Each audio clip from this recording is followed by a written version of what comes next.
Hello, Freedom Nation. It's Jeff here once again, and I am so excited to share this new series with you. This series is really going to be some of the books that were very influential in my life. This first video and the following 10 videos in this series are going to be the top 10 books that I credit for me being able to reach my own Freedom Day. All of these books, I didn't read them all in a short period of time. I didn't read them at the beginning of when I said, hey, I want to get my financial freedom. Honestly, when I started this whole process and I went off and launched my businesses, I didn't even know what financial freedom meant. All I knew is I wanted to get out of working for somebody else and I wanted to go out and work for myself. It came on later that I wanted to reach that financial freedom. I wanted to do that earlier than I had originally planned on. Originally, I thought I would work until 67 like everybody else, save money. And I realized at some point that I wanted to take that monkey off my back of the risk that I had constantly worrying about money, constantly worrying about, am I saving enough? Am I going to be able to retire at some point? When I really started focusing on my Freedom Day, what I began to call my Freedom Day, I really started to feel like I had some control in my life. So when I look back, some of these books were books that I read many years ago. And what I would say is they were the foundation of a lot of the philosophies that I have today. They are the foundation of many of the things that I hold dearly as my strategies. There are many things that I have used to craft the Freedom Day method as well. So let's start off with the first book in the list, and that is Rich Dad, Poor Dad. This is probably the first pure business book that I ever read. I read it back probably early 2000s time period. It was probably 6 or 7 years old at that time. I remember reading this and then two or three other of Robert Kiyosaki's books, specifically The Cash Flow Quadrant, When to Quit, the tax books that he's done. I've read most of those over the years, but Rich Dad, Poor Dad is a book that I've gone back to over time.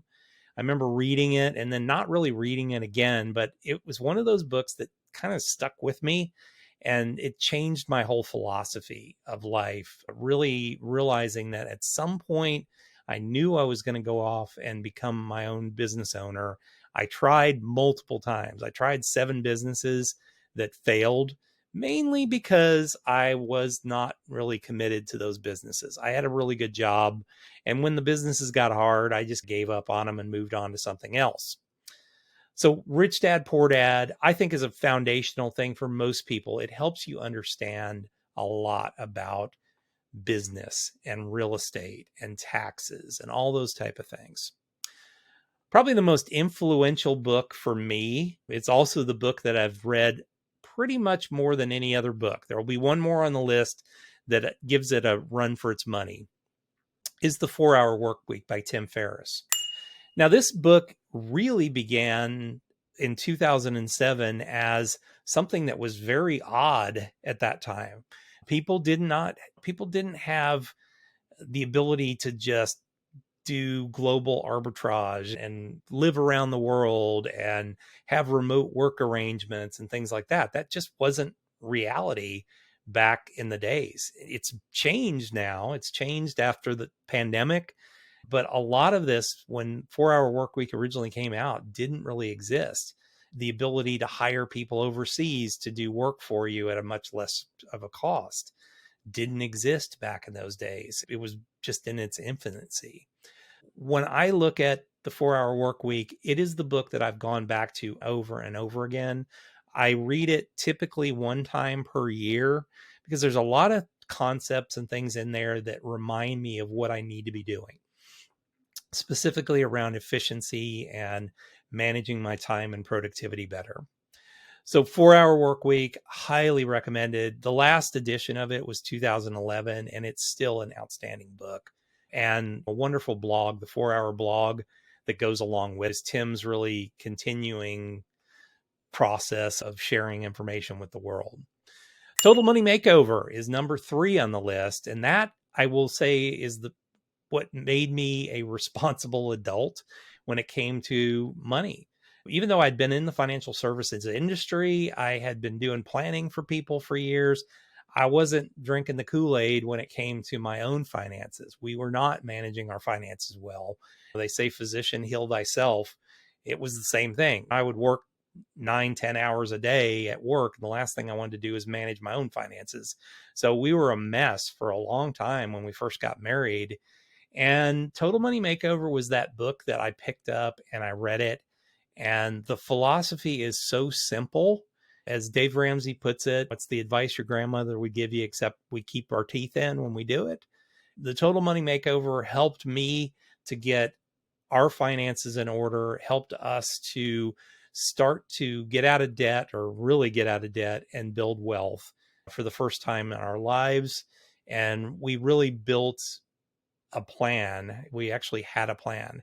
This led me to, when I launched my individual financial practice, it led me to become a SmartVestor advisor with Dave Ramsey and the Ramsey organization, that I've still, for 9 years, been part of that program, largely because I really truly believe in what they do and why they do it.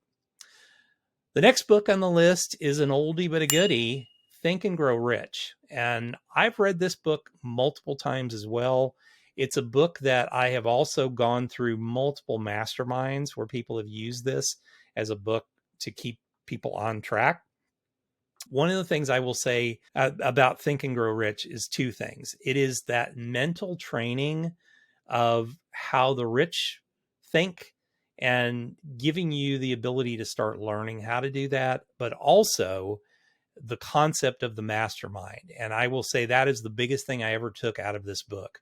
The concept of the mastermind, which Napoleon Hill basically said is two or more people that are focused on reaching a goal, using both of their minds to create a third mind.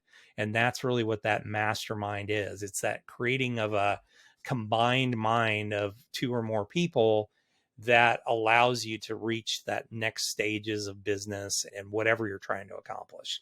So Think and Grow Rich is one. It's amazing to me that the business books that are written today, we'll talk about another one here in a little bit, but the business books that are written today that are 300-400 pages long, that people feel like, oh, they've got to have this massive, heavy book because they need to tell everybody everything. And really only about 20 to 40 pages of the book is worth a crap at all. Think and Grow Rich, I think it weighs in at maybe 110, 120 pages, probably only about 40,000 words maximum. And it's just maximum impact. It was written at a time when paper cost a lot of money, and it costs a lot of money to print books. So you had to write very concise and get to the point. And Napoleon Hill definitely did that. Some of his later books, not so much. He got a little hefty. But this one was well written and to the point, and one that I would have on my shelf always. The next one in line, number 5, is Creating Wealth, and that's by Robert Allen. This was the one that came to me later, actually after I had gotten my Freedom Day, which, by the way, was July 1st, 2022. This was introduced to me by a vendor or a person that I was following on YouTube, and I had bought an investing program, a real estate investing program from, and he interviewed Bob Allen on a mastermind that we were on. And I just, I'm like, hey, this guy sounds interesting. I went and bought a couple of his books. Creating Wealth, I thought, was another book, very much Think and Grow Rich, to help you create a wealth mindset, to think like a wealthy person, not think like somebody that's going paycheck to paycheck. So this was a great book for me at a time when I was really figuring out what I wanted to do for the rest of my life, or what I wanted to do when I grew up. And it was a great book to help me set my mind for what the next, call it 50 years of my life, is going to be. Number 6 on the list is The Millionaire Next Door. Now, this is a book that I didn't originally buy or get because I wanted to learn How to Be the Millionaire Next Door, I was working in the financial services industry with these kind of clients, and I wanted to understand them a little bit better. Millionaire Next Door interviewed and profiled a lot of the baby boom generation who had been very successful, but you wouldn't really know it about them. And that was one of the interesting things that I learned from the Millionaire Next Door about my clients, what they valued, what they considered important. But I look back now, and a lot of the things that are in the Millionaire Next Door, I built into myself. I've always made pretty decent money, and my wife and I really are not extravagant. I remember when we did our bucket list, we were trying to figure out the things that we wanted to treat ourselves and buy, and it was the hardest part of the entire thing. Now ask me where I want to travel to and things that I want to do, and I will write tons of lists. But ask me about what kind of extravagant thing do you want to buy, and quite frankly, it's very difficult because I just don't think that way, and I don't want that. I want experiences, not stuff. And that's very much the Millionaire Next Door. The next one on the list is another oldie but goodie, very much Think and Grow Rich. That is The Richest Man in Babylon by George Clason.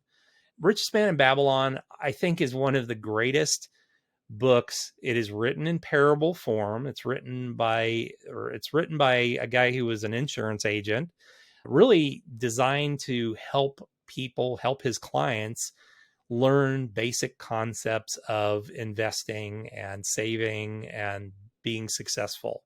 So it's written about a poor scribe who, over a period of his life, learns some techniques from different people and applies those techniques to his own life, and going from being a poor scribe to being the richest man in Babylon over time.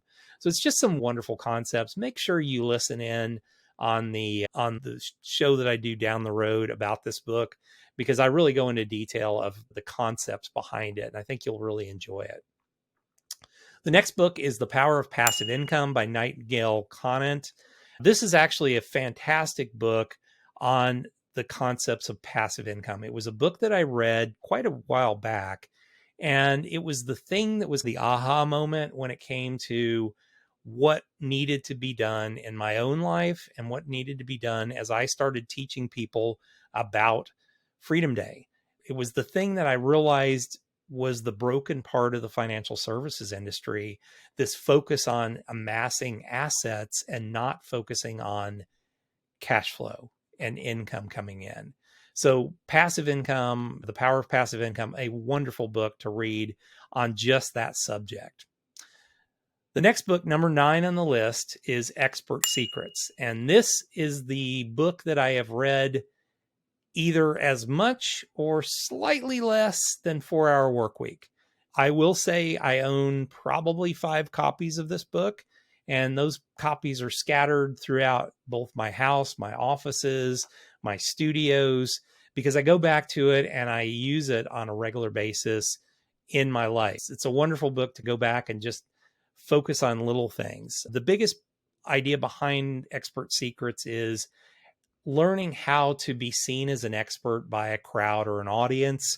For me, although I've read this over the years and I've used it in my businesses, I've used it in presentations and webinars and everything else, when I came to my Freedom Day and I was looking at what the next, let's say, 30 to 40 years of my life were going to be, I went back and I read this book again. It was the book I took with me when I went to California after my partner had said he wanted to buy me out of my business. And I was going through this kind of crisis in my own life of what was I going to do and how is this going to work? And I don't have a job anymore and blah, blah, blah, blah, blah, all this. And I went and I reread Expert Secrets, and that helped me to start to put my head around what is it that I need to be for my tribe? How do I get this information about Freedom Day? How do I get my story out there? This was the book I went back to and I read. And so I absolutely would tell you it is a wonderful book. It is also a book that if you want it, you don't even have to buy it. All you got to do is go to expertsecrets.com and let Russell send it to you. It costs you $7.95 for shipping. and you'll get wonderful extra stuff from Russell that makes up for that $7. But the greatest book I know on how to be an expert and how to be seen as an expert. The last book on the list is also a newer book for me. It was one that I came to afterwards because I've always done real estate investing, but this was taking it to the next level as I was leaving the business that I was in. I knew I was going to have income coming in that I could redirect into other areas. This was an opportunity for me to go, this I need to be involved with. So the book of investing in real estate with no or low money down, Brandon Turner. Brandon is the founder or one of the founders of Bigger Pockets. If you know that, it's a real estate website.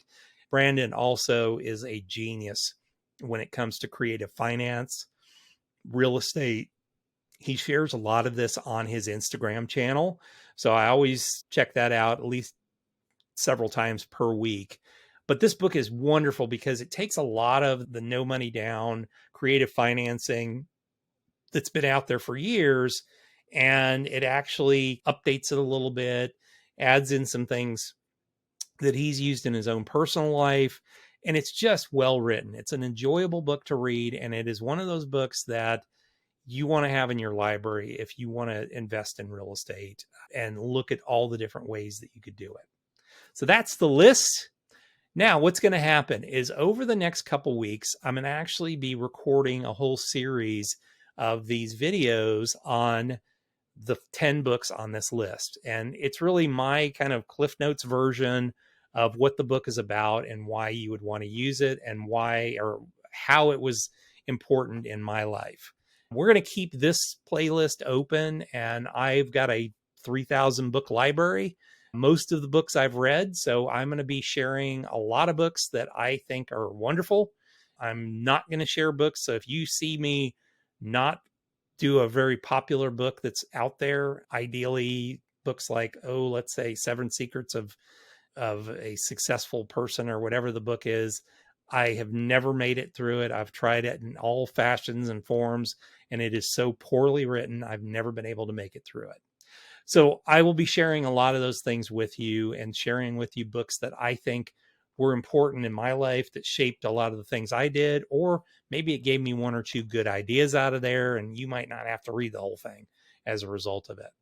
So thanks a lot for listening today. Make sure that you hit that subscribe button below me, and make sure you hit that little bell right next to it, which is the notification button, because I'm not going to tell you when I'm going to publish these things over the next couple of weeks. I want you to keep coming back here and looking. Also, make sure when you come to the YouTube channel, check out our community tab, which most people don't even know there is a community tab. And I didn't know that until recently, but I've got a whole mess of stuff that I'm going to be giving you and sharing with you on the community tab and asking some questions of you. Things that you want to hear, things that you have questions on, all that type of stuff. And I want you to start to get to know other people that are part of our Freedom Nation community.